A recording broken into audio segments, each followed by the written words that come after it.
nampa masaa 24 Alikamwe aombe msamaha na muombe samaha mheshimiwa mkuu wa mkoa. Yaani nampa masaa 24 amuombe msamaha Po Chacha Matiko.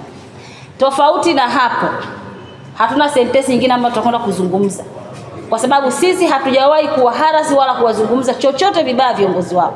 Tumekuwa tukizungumza sentensi moja kwa ajili ya kuhamasisha mechi.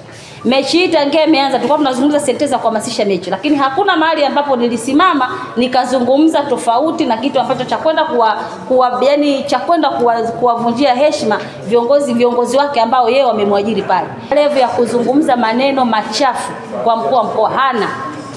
Na sidhani kama Yanga inaajiri watu kwa ajili ya kwenda kutukana wakuu wa mikoa. Na sidhani kama Alikamwe ameajiriwa na Yanga ili akija kwenye mechi ya Tabora aje amtukane Po Chacha Matiko. Sidhani kama Yanga walimwajiri kwa kazi hiyo. Yanga wamemwajiri kazi ile, ninaamini maafisa habari tunaajiriwa kwenye hizi idara kwa ajili ya kuhamasisha na kutoa taarifa.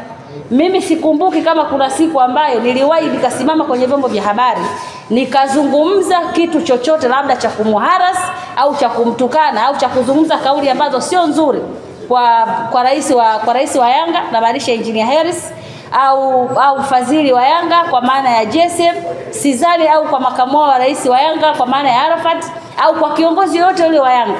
Narudia, labda kama haelewi, Po Chacha Matiko ni mlezi wa timu ya Tabora na ni mkuu wa mkoa wa Tabora. Kwa hiyo ana haki ya kwenda kambini kuzungumza na wachezaji, ana haki ya kwenda kuhamasisha kama ambavyo wakuu wa mikoa wengine ambao timu zipo katika mikoa yao wanakwenda kufanya.